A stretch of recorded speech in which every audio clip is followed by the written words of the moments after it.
અહીં આપણે ટિપ્પણી અને સ્વાધ્યાયના પ્રશ્ન જવાબ જોઈએ.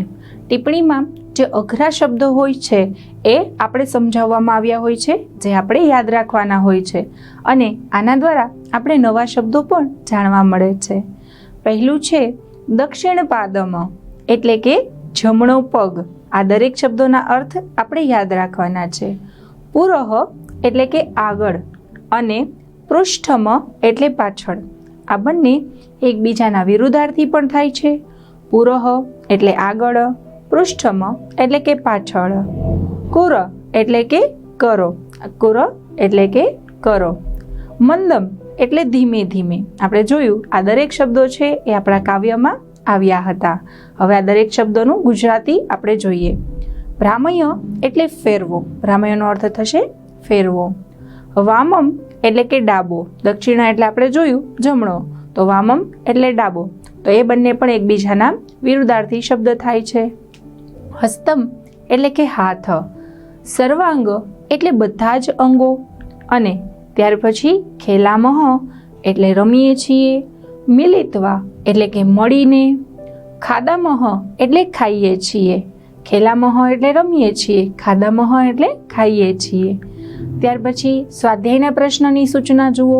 ખૂબ જ સરળ સ્વાધ્યાય છે, જે આપણે કાવ્ય જો વ્યવસ્થિત રીતે ભણ્યા હોઈએ, એનો અભ્યાસ વ્યવસ્થિત કર્યો હોય તો સ્વાધ્યાયના દરેક પ્રશ્નોના જવાબ આપણે આવડી જાય છે. પ્રથમ સૂચના આપેલી છે કે નીચે આપેલા શબ્દોનું મોટેથી શુદ્ધ ઉચ્ચારણ કરો. સંસ્કૃત ભાષામાં વ્યાકરણની દ્રષ્ટિએ પણ તમારે સ્પષ્ટ અને શુદ્ધ ઉચ્ચારણ થવું જોઈએ, અને શુદ્ધ રીતે આપણે એને લખવું જોઈએ. જો આપણે એનું શુદ્ધ ઉચ્ચારણ કરીશું તો આપણે સ્પષ્ટ રીતે તેને લખી શકીશું. પુરશ કુરુ, અહીં પુરઃ અને કુરુ એની જોડણી જોડાઈ ગઈ છે, એટલા માટે પુરસ કુરુ એવું ઉચ્ચારણ થશે. ત્યાર પછી છે કુરુ પૃષ્ઠમ. કુરુ પૃષ્ઠમ. ભ્રામયતમ, અહીં ભની નીચે જે લીટો છે એટલા કારણે એને ભ્રામય અને તમ. નૃત્યામહ, અહીં એવું ઉચ્ચારણ થશે. ખાદામહ. સર્વાંગમ, અહીં સર્વાંગમ, વાની ઉપર જે ચંદ્રબિંદુ છે એનું સર્વાંગમ એવી રીતે ઉચ્ચારણ થશે. ત્યાર પછી આપણે સૂચના આપેલી છે કે નીચે આપેલા શબ્દો અભિનય સાથે બોલો. અભિનય એટલે કે એક્ટિંગ. આપણે સાથે સાથે અભિનય કરતું જવાનું છે અને બોલવાનું છે. તો ચાલો અભિનય કરવા માટે તૈયાર થઈ જજો. પુરઃ, પુરઃ એટલે કે આગળ, બરાબર.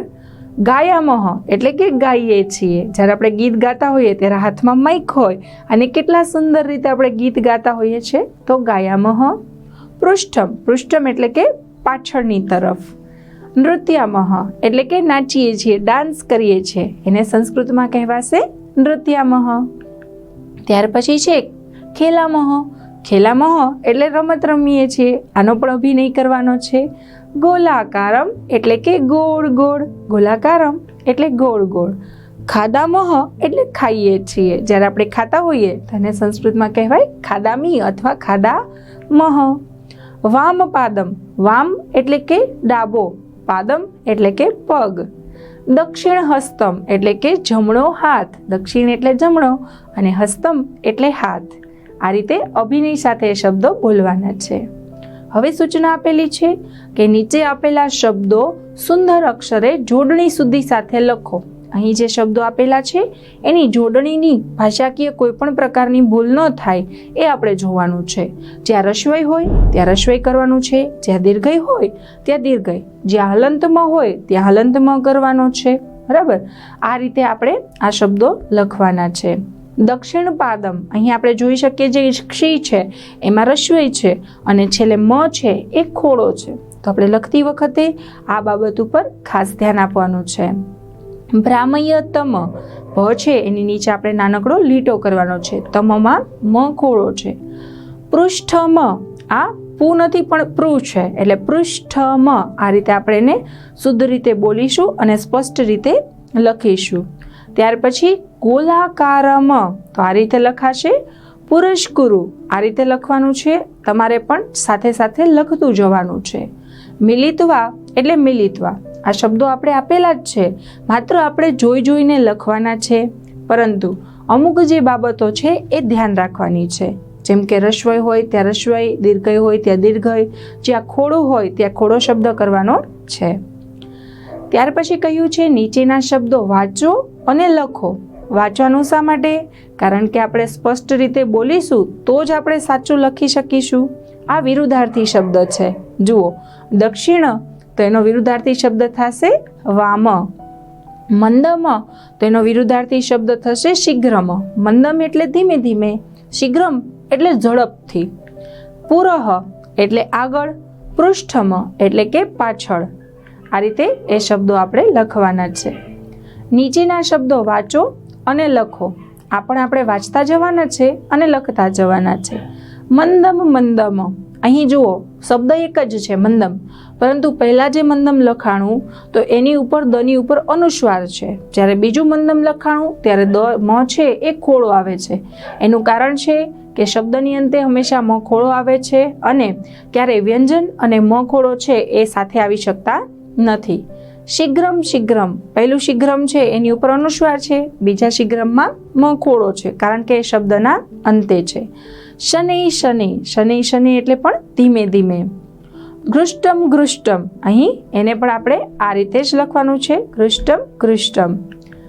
ત્યાર પછી સૂચના આપેલી છે ઉદાહરણમાં બતાવ્યા પ્રમાણે શબ્દો બનાવીને બોલો અને લખો. અહીં આપણે એક ઉદાહરણ આપવામાં આવ્યું છે. જુઓ, જેમ કે ખેલ એ મૂળ ધાતુ છે, એના ઉપરથી આપણે વર્તમાન કાળ પરસ્મય પદનું રૂપ બનાવવાનું છે. ખેલામહ, જ્યારે આપણે બહુવચનમાં હોઈએ ઘણા બધા સાથે ત્યારે આ પ્રત્યય એમાં લાગશે. ખેલામ તો અહીં ખાદ તો ખાદામહ, નૃત તો નૃત્યામહ. આ રીતે ઉદાહરણ ઉપરથી આપણે શબ્દો બનાવવાના છે. પઠ તો પઠામહ. આ રીતે એના જવાબ આવશે. ખાદનું ખાદામહ, નૃતનું નૃત્યામહ, પઠનું પઠામહ, લીખનું લીખામહ, પા એટલે કે પીબનું પીબામહ, ચલનું ચલામહ. આ રીતે મૂળ ધાતુ આપેલી છે. જે પહેલાં જે આપેલો શબ્દ છે એને મૂળ ધાતુ કહેવાય અને આપણે જે રૂપો બનાવ્યા એ વર્તમાન કાળના રૂપો બન્યા છે. ભ્રમ તો ભ્રમામહ. આ રીતે એ બધા રૂપો બનશે.